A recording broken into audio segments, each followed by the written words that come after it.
Previously on Master of Machines. I went to IFO where I ran a 960 in the quarter mile, but it came at a cost as I melted down a couple of pistons in the process. So then I thrashed to get the car repaired, tore it all apart, put it all back together with new pistons, and I did it all to get ready for an upcoming event. Greetings, folks. We are back out in the garage again with old Goldie. We got the engine running good now. I drove it to work and back the other day, maybe 30 miles, probably put about 30 miles on the car. Everything seems fine, good and healthy. I didn't really get into any power because I was still questionable on my fuel injectors. So I did end up pulling the fuel injectors out of the car and running them through my little cleaner that I have at the shop. Threw the injectors in it to see if I had any large discrepancy on the injectors, particularly the ones on cylinders 1 and 4 that had melted pistons, because I was trying to see if maybe a restricted injector was the cause of our piston meltdown. I don't think I went into it a whole lot, but recently I did have some fuel injector issues whenever we were kind of going through all the crap at the track and the car just didn't seem to be happy and wasn't working right. In hindsight, that probably had something to do with broken piston ring lands that may have been present at that time and we just didn't quite know. But in any case, I did find that the injectors were not flowing equally on my machine. So I gave them a really good cleaning. So when I was done with that, they were pretty close to what I would call, perfect. Within reason. So after this all happened, I threw them back in the machine and checked them again after I blew the motor up. They weren't way off for sure, but there was one injector that was real problematic the last go round that once again was starting to get restricted. So I went ahead and sent those back.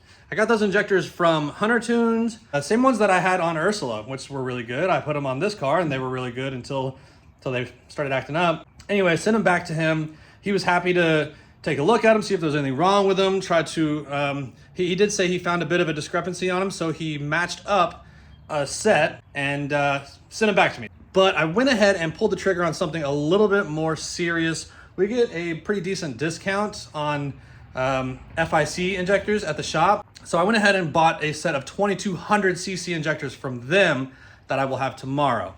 So I probably won't even stick the Hunter Tune ones back in. Not because I have any doubt that he took care of it. I think they're going to be good. I think they're fine the way they are, the way that they're going to come back. And I also don't think they had anything to do with engine failure because the injector that was flowing the worst wasn't on cylinder 1 or 4. So I don't think that was the cause, but they were a little wonky. I wanted him to check them out anyway. So he's got them coming back. They're going to be good as new. But I don't think I'm going to use them. I'll probably just try to sell them. So because I'm going to be putting on some 2200 FIC injectors. It's just a really high quality injector from a good brand name company, and they're a lot larger too. So I was probably using about 60% duty on the 1500s. So obviously I still had room to kind of grow there, but I'm gonna go ahead and just throw these nice ones on and never look back.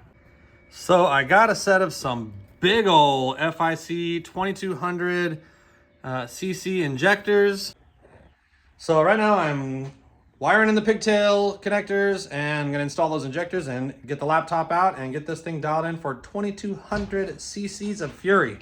So another thing I've gotten done since I got the car running is I put a larger fuel cell up under it. So this is a 10 gallon. It previously had a 5 gallon. So now we have a much larger fuel cell. And I got stuck up there. And that'll just allow me to kind of just not have to put gas in the car as much, obviously. But right now, what I'm working on in the garage is I'm trying to figure out why this car won't launch anymore. My first time at the track, once I added the 2JZ and the nitrous kit onto it, it was pulling the tire. It ran a 9-second pass on its first go with the 2JZ and the nitrous, like actually being able to launch. And then I went to XRP and it ran a bunch of 1/360 foots, same thing. And then I went again and it ran a bunch of low 60 foots. Somewhere along the way, we have completely lost the ability to launch this car without spinning the back tires. Then, I'm going to good tracks that have good prep and like big events where there's fast radial cars there, and I'm still just struggle bussing. Well, here's what happened that changed everything with the way this car launches. So I went to lift the car up when I was making some repair. I don't remember what the repair was, but I went to lift the car up and I was just jacking it up by the subframe like I typically do. And I noticed that this tire was hanging low. Like I kept jacking, and it stayed on the ground. And I had this thing way up. Like right now, it's not even that high. But I'm talking, this wheel was way low, and I was like, what the hell? The other one was like way off the ground. And I'm like, what the hell's going on? I figured out the struts on this car. To replace the strut on a 280ZX, this is an insert. The actual strut slides into this tube. That's how you replace it. You do not get a new one of these when you do struts, because the strut is, and I think we talked about this before, it is part of the knuckle. Yeah, this is why I couldn't adjust the camber when I was doing the alignment not long ago. But the strut tube is attached to the knuckle. It is part of the knuckle. They do not come apart. So to do struts, you undo the nut at the top. You know, you take the upper spring perch or strut mount off, take the spring off, and then there's a hex right here. This is a threaded little nut that screws into this tube, and then the strut just slides out, and then you slide a new one in. So what I figured out, why I had so much extension or so much droop on the front suspension, is this nut right here had come totally loose and was allowing just the whole wheel assembly to just sit way lower. And that's why, like, if you're looking at like my launch videos when I was going really fast, you can see that this wheel's hanging down really low. So the car really liked that for traction. When you have all that extra travel, the nose of the car can come up a whole bunch before the nose of the car is really pulling down and trying to push down against the rear tire. So it's typical in drag racing to see a lot of front extension in the front, and it would be great to get like some Minskers or some Vikings or something really long travel to put in this car. So that might be something I look into at some point. But right now, I'm just thinking like, damn, like I fixed that when I saw that it was a problem, and then the car, it just totally lost the ability to launch. So I'm actually thinking right now of just loosening it back up before I go to the track again. Basically, there'd be like no limit to how far down it would go besides like how far the lower control arm could physically go before it like binds up. That's not ideal. I would need to find a like a restraint, some sort of a limiter that would limit the suspension travel. So as the nose comes up and the wheel stays down, there'll be something to connect the two together so they don't just, you know, come apart. So that's kind of what I'm looking into now. I took a measurement of here, and it's like 6.5 inches between the tire and the fender on both sides, give or take.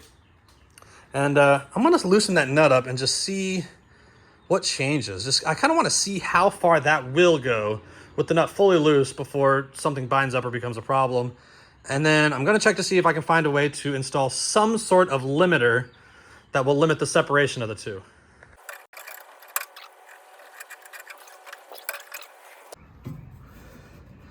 So you can see, you just turn this nut out, and then it comes off, and then the strut will now be allowed to slide out of there. Let's see what that looks like as I jack it up. So you can see how the shock is now sliding out of this tube. And it goes a long way, dude. Look how hard it's going. I mean, I don't know where it's gonna stop. All right, so this is it, fully extended. And you can see how much of the shock has come out of there. This being the top of the tube, and that's our nut. So, you know, definitely a couple inches of extra travel. And this was about 6.5 before. Now it's about 9. That's a lot more travel, dude. And honestly, like, this is what it wants. This is what the car wants to be able to leave good. Now, previously when I was running the 1/360 foots, this was the only side that was loose. The other side was fine. And I almost think that that's an important detail because you still have some dampening on this side. So if both sides were totally loose, we wouldn't be able to count on the shock to slow the extension of the front at all because it's just gonna lift the shock tube. So we would have no slowing of the rise of the front of the car, and that could lead to kind of an annoying wheelie problem that would be less than ideal. So it might be worth keeping this one screwed down, like honestly, just keeping everything the way that it was before I fixed it. Like just leave this side loose only. You know, the left front's gonna come out more than the right front just because of the rotation of torque. And damn, I mean, that honestly just seems okay. I'm gonna dump the jack and let's see what kind of sounds it makes, if it's like scary, impact, like smashing, or if it's not all that crazy. No, it really didn't seem like a big deal. It really didn't seem like a big deal. And I mean, when on the way down, we are gonna have the shock kind of cushioning that impact, because that shock tube is gonna drop down into the, I mean, not the tube, the shock itself is gonna drop down those 3 inches or whatever into the tube, and it's gonna smack the bottom of that tube. But then it's going to, you know, it's gonna be cushioned by the spring, so that it's hopefully not too much of an insane impact. I wonder what the spring is like. Let me get it back up in there in the air, and I want to see how much, if there's any preload on that spring. I don't want my coil spring to be like loose, like zero preload, or sloppy, because it might come unseated and that might get sketchy. So let me try that again. All right, so with that, it's not quite zero preload, but you can spin it. So, I mean, it's mostly gone, but it's not like sloppy loose. So that's something. I really don't mind it. Like I don't mind having that this little slide going on here. It's probably not gonna, shock's probably not gonna last very long, but they're super cheap shocks. That's not even like, that's really not even a concern, as long as they don't like break in a dangerous way. But I just can't see any way that it would. I think it's pretty much this bushing here that's like binding up and stopping it from going any lower. Because I mean, I know that lower control arm for sure will droop all the way straight down to the ground if you let it. Ooh, is it the tie rod end? It might be the tie rod end, actually, that's limiting us, which is not good. That's not good. Okay, so we definitely would need a limiter of some sort. So that's what I need to look into now. All right, y'all, so I think I've done it. So you can see we have a lot of travel right here on this wheel. Well, let me show you guys what I did. Let me crawl up under here. So you'll see this strap I have bolted to the lower control arm and then up to the body. And that is our suspension limiter. It's tight as a drum right now. It is definitely supporting the suspension. I have the nut on the strut totally undone so that it can stretch out to the maximum travel. I couldn't use this hole here because this was sticking up a little bit and I thought it might interfere with the body over bumps. So it's sticking up off the arm a little bit at ride height, getting a little too close to that frame. So I drilled another hole here to lower this bracket down some more still. And this is a pretty sweet little setup. I'm pretty excited about this. It's fully adjustable through right there. So I've already made my adjustments to the maximum travel. Now, one thing that I have to be aware of here is we know our maximum travel without the strap, like the maximum that the suspension would travel before binding up was about 9 inches. And I determined the component that was stopping it from going any further was the tie rod end right here, where the inner tie rod end. See how it looks like it's pretty much maxed out its travel, but right now it is not. There is a little gap. It could travel a bit further still, but I have my limiter set to the maximum setting to where it will get to just before that tie rod end binds up. Obviously, the tie rod end coming apart is a scary concept, so I do not want to be tweaking on it in that way. But right now, this is our maximum length. I'll show y'all what our measurement is now. So with the way it is adjusted currently, right at about 1 1/8, give or take. 1 1/4, 1 1/8. Maximum travel is 9 inches. So we are still nearly 3/4 inch away from where the suspension is really beginning to bind hard on itself. And so I think that is going to keep us in a safe range. I can always shorten the strap if need be. I've got the suspension sorted for now. But this Friday, I am going to XRP to enter a 6.0 index and try my luck at that. It should be pretty cool. It's like imports versus domestics. It looks like it's gonna be a bunch of cars out there. So there's definitely a chance to win a bunch of money. Not sure I'm gonna really have the car dialed for a 6.0 index well enough to have a chance, but we're gonna go out and try our hand at it.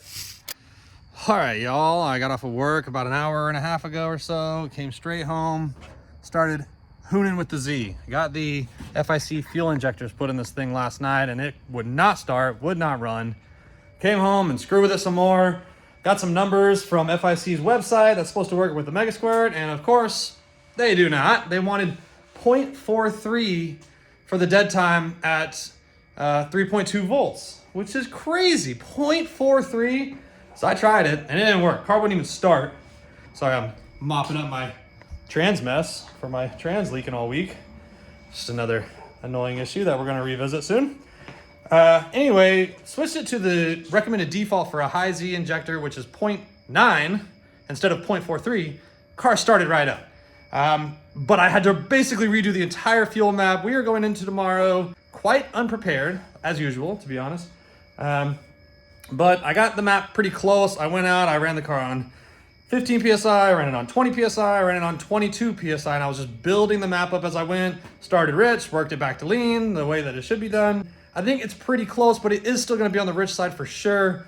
So hopefully we get a test pass or two tomorrow. Would be ideal. If I could just make one just full rip down the track, I could get everything very close. Anyway, as for now, it's Thursday night.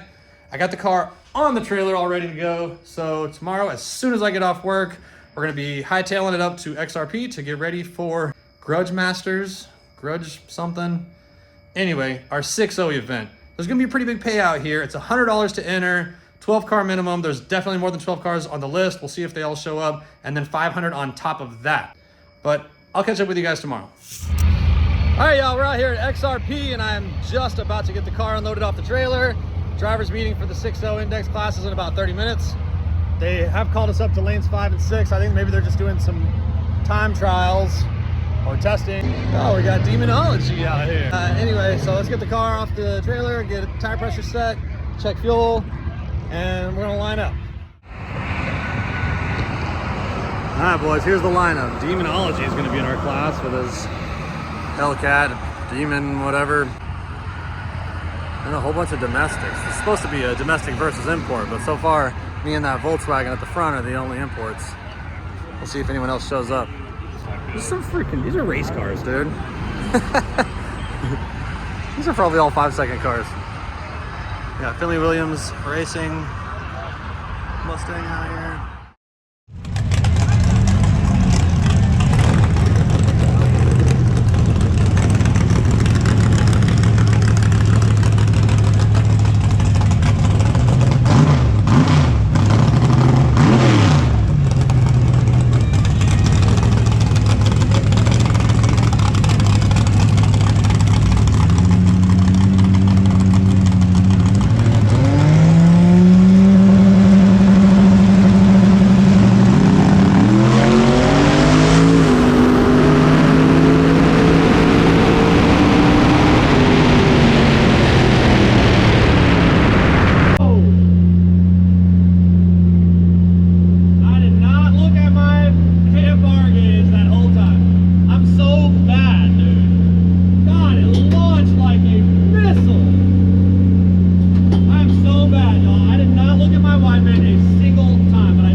I didn't know it yet, but something had gone wrong in the engine, and I was soon going to find out.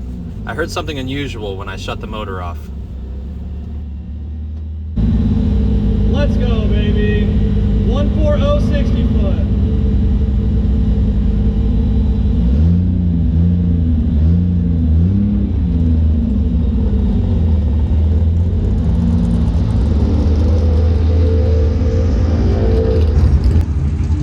All right, so we just did the chip draw and the rules.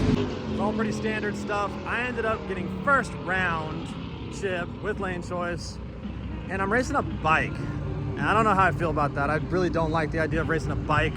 I don't want to kill anybody with my car. But I'm only having to go balls to the wall against this guy. I really don't like having a bike in this class. It really makes me nervous. But good news is, I don't know if bikes are any good at index racing. You know, he's got a shift, he's got a launch just right. I could probably, I could probably soften shit up on this one, but I don't think I will. I'm just gonna send it the same way it is and see how it goes down.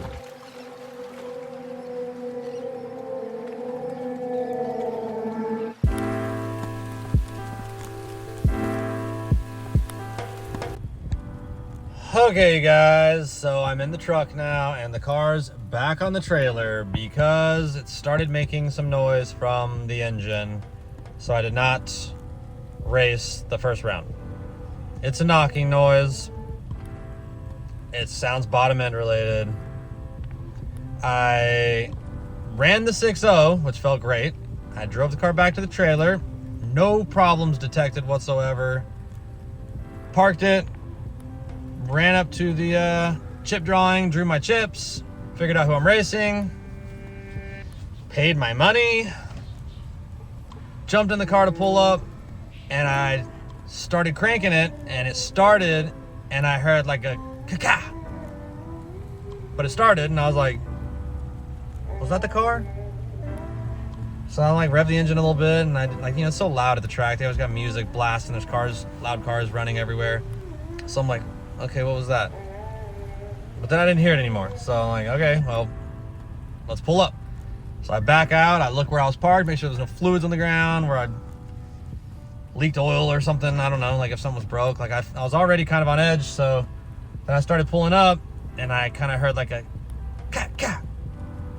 I'm like, what the hell was that? And like, was that on the music? Because the music at XRP is so loud. Like, is that the music I hear? Because I didn't hear it anymore. So I'm like, oh, whatever. So I continued to drive all the way up to the lanes, parked in the lanes, and was sitting in the lanes. And I started giving it a little bit of gas. And like, usually with rod knock, it's around like 2,000, 2,500 RPMs. Usually you can get a good like a good chatter going. So I revved up like 2,000. I didn't hear anything. Everything sounded fine. And I revved up a little higher to like closer to 3,000. I started hearing the rattle. Started hearing something clanking around. So some of the bottom ends hurt. I mean, it probably spun a bearing or something happened. I don't know what could have happened. I'm honestly pretty disappointed. That's a real big punch in the gut. You know I threw this engine together fast, but I did everything right, I think. I spec'd everything out. I did everything, torqued everything to specs. I checked clearances. I did everything that I thought needed to be done.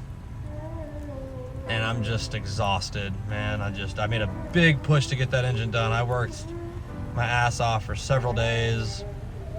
Burned a bunch of time off that I could have been relaxing, hanging out with the family. Like I made a big push to get this thing going. Still trying to do everything the right way. Still using cheap parts, you know. I know I asked for this, but I don't feel like the master of machines right now. I feel like the master of nothing. And I just put $800 worth of injectors in it, and I just threw a $100 bill right in the trash at this race event.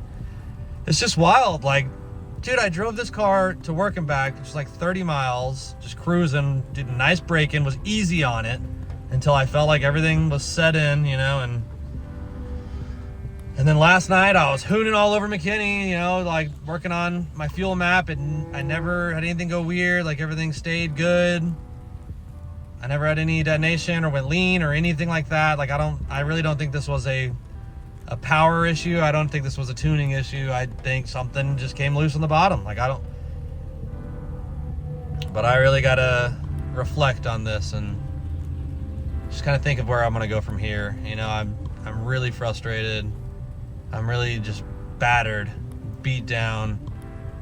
I plan to build a nice engine to put in this car, but like I didn't even get a crappy engine right. Like, I'm gonna put $2,500 worth of nice parts into an engine, and like I gotta find out what's wrong with this. I gotta figure out what went wrong, so I can just know like what I did wrong, you know. But man, this hurts a lot. This hurts a lot. And I got another block, and I got a couple cranks, and I got plenty of parts to put another engine together, but damn, like for this again, like what if this happens again? Shit, I'm very grateful it didn't grenade. I'm grateful that I heard those noises definitively before I went down the track, because, you know, if I would have threw a rod, then I would have destroyed not only my block and crank and probably the cylinder head, but also the $900 rear sump oil pan that I have on this thing, and crashed. Maybe I was about to race a bike. Like I could have, if I wouldn't have gotten definitive sound from this engine in the lanes at that moment when I was able to duplicate the noise, then I was gonna go down the track with a motorcycle. You know, that could have, a rod windowing the block and oil getting under the tires could have been real bad news for both me and that dude on that bike. Like, man, I'm not comfortable with racing a motorcycle, honestly. I don't want to race a motorcycle. Like, I don't have enough confidence in my car to be going that fast and pushing it that hard next to someone with zero protection. So anyway, I'm just at a gas station now. I was gonna grab a drink and drive on home. But this sucks. And that's all I got. Oh, silver lining here. The car freaking launched so good.